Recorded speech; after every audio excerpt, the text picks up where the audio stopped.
আমি গতকালও চান্দিনী ঈদগাহ মাঠে মেয়র সাহেবের সামনে বলেছিলাম মিজানুর রহমান আজহারী সাহেবের ব্যাপারে।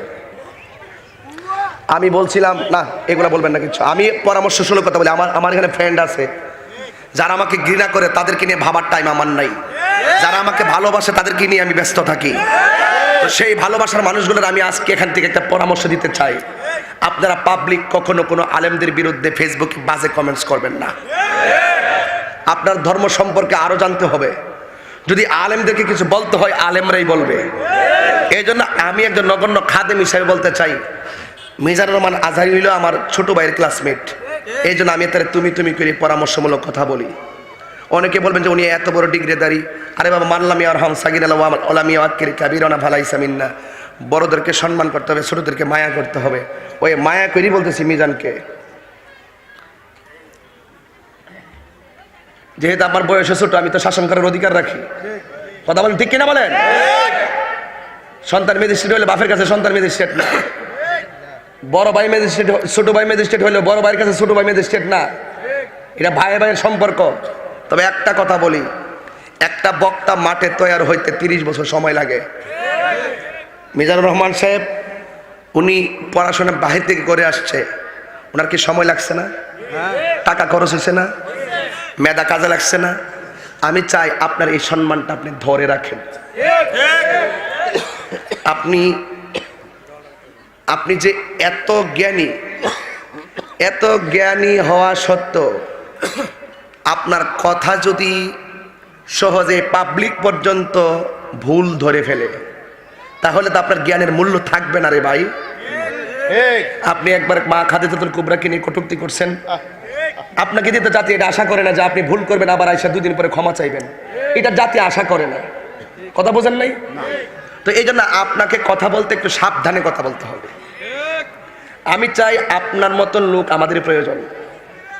আপনি যেই সমস্ত বিষয়গুলো অন্যায় করেছেন, যেমন 1 নবীজিকে 6 প্যাক বলেছেন, 2 নবীজিকে নিরক্ষর বলেছেন, 3 আল্লাহকে আরেকজনের দৃষ্টান্ত বর্ণনা করতে গিয়ে আপনি আবেহালা বলেছেন, 4 মা খাদিজাকে ইনটেক ছিল না, বুড়ি মহিলা, প্রৌঢ়া, 2 বিবাহিতা মহিলা, একদম বুড়ি মহিলা বলে কটাক্ষ করে কথা বলেছেন। 5 আপনি মৌলা আলীকে মদ খেয়ে মাতাল হয়ে নামাজ পড়াইছে বলেছেন। 6 আপনি উমর রাদিয়াল্লাহু তাআলা আনহুকে আপনি মদের রাজা বলেছেন। 7 আপনি বলেছেন মেয়েরা মুখ খুলে হাত খুলে যেতে পারবে, কিন্তু আপনি ভাঙ্গেন নাই, প্রয়োজনে যেতে পারবে। আপনি উন্মুক্ত বক্তব্য দিয়েছেন। আপনি কিন্তু বলেছেন কি জানেন? আপনি বলেছেন যে মহিলা এবং পুরুষ, মেয়েরা হাতের কবজি খুলে এবং মুখ খুলে যেতে পারবে, কিন্তু আমরাও জানি যেতে পারবে। আমরা জানি না? এই মুখ খুলে যেতে পারবে আমরা জানি না? মুখ খুলতে পারবে মেয়েরা, আমার মায়েরা প্রয়োজনে খুলতে পারবে, যে সেটা তো আমরাও জানি। কিন্তু আপনি ডাইরেক্ট বলবেন যে বিনা কারণে যেতে পারবেন। আপনি পরে ভাঙছেন, পরে ভাঙ্গে দিয়েছেন, কিন্তু পরে কিন্তু এই যে ভাঙছেন যে আমি তো মেয়েরার পর্দার পক্ষেই কথা বলছি। আপনি যেটা বলবেন বা বলবেন আপনি জানেন, এটা আমরাও জানি। আপনি যে পরে ভাঙ্গে দিয়েছেন এটা আমরা খুশি হয়েছি, কিন্তু আমরা চাই কিছু রুখসত, শরীয়তের কিছু রুখসত মাসআলা আছে, এইগুলো ঢালাওভাবে আমরা এজেন্ডায় না আনি। আমরা ডাইরেক্টই বলবো পর্দা, নামাজ যেমন ফরজ পর্দা তেমন ফরজ, নামাজ যেমন ফরজ পর্দা তেমন ফরজ। পর্দার উপর গুরুত্ব রেখে আমরা কথা বলবো। যেখানে হালকা ছাড় আছে সময়ের সাপেক্ষে, এটা ওই সময়ের ব্যাপার, আমরা ঢালাওভাবে না বলি। দেখেন আজকে এত বড় সাহস পাইল কোথায় বাংলাদেশের মেয়েরা, আমি হিজাবি লেডিস এইরকম মুখ খুললা মেয়েরা পর্যন্ত গান পর্যন্ত বাইর করছে।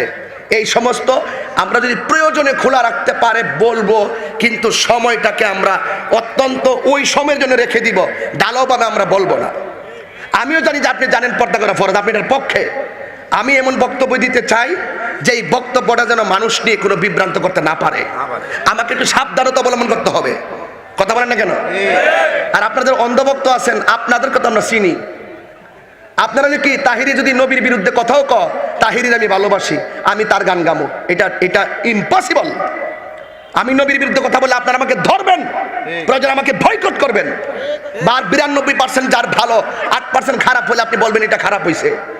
আপনি খারাপ করে খারাপও বলবেন না, আপনি অন্ধভক্ত, যেই ব্যক্তি ত্রুটি করবে তাকে ত্রুটি ধরাই দিবে যেই ব্যক্তি, তাকেই আপনি দোষারোপ করবেন। এটা তো হতে পারে না। আমি যদি অন্যায় করি আমার বাবা আমাকে ধরাই দিবে তোমার এটা অন্যায় হয়েছে। যে অন্যায় ধরাই দেয় এটা কি তার অপরাধ? মানুষ তো ভুল করতেই পারে। আমি তো জামাতের যারা আছেন বড় বড় আকাবেরদের সঙ্গে এমন কোনো রাত্র না আমার কথা না হয়। গত রাত্রে স্টেজে বসার পরও একজন আমাকে ফোন করেছে, কারণ আমি ন্যায্য কথাটা বলি। আমি কি বলছি, ময়দানে আপনাকে প্রয়োজন আছে, আমাদের আছে কিনা? তো আপনি লাগামহীন কথা যেন না হয়, কারণ মানুষ ভুল হতেই পারে। আমি ভুল করতে পারি না, আমি ভুল করতেই তো পারি। আমাকে ধরাই দিবেন, দিলে তো আপনি আমার বস। আপনি যদি আমার ভুলটা ধরিয়ে দেন, আপনি আমার বস, আপনি আমার সম্মানী। কিন্তু আমার প্রশ্ন হলো, আমরা যেন লাগামহীন কোনো কথা না বলি, এদিকে আমাদের খেয়াল রাখা লাগবে রে ভাই। এমনিতে ইসলাম নিয়ে ইহুদি খ্রিস্টানরা বহুত তাল বাহানা করতেছে, এই তাল বাহানার সুযোগটা তো দেওয়া যাবে না। কথা বলেন না কেন, ঠিক কিনা বলেন? এই সুযোগটা দেওয়া যাবে না। অনুরোধ করে বলি আমরা সবাই ঐক্যবদ্ধ হতে চাই, ঠিক কিনা বলেন? যদি বলেন এখন আমি কারোর এন্টিতে কথা বলছি, সেটা আপনার ব্যক্তিগত ব্যাপার।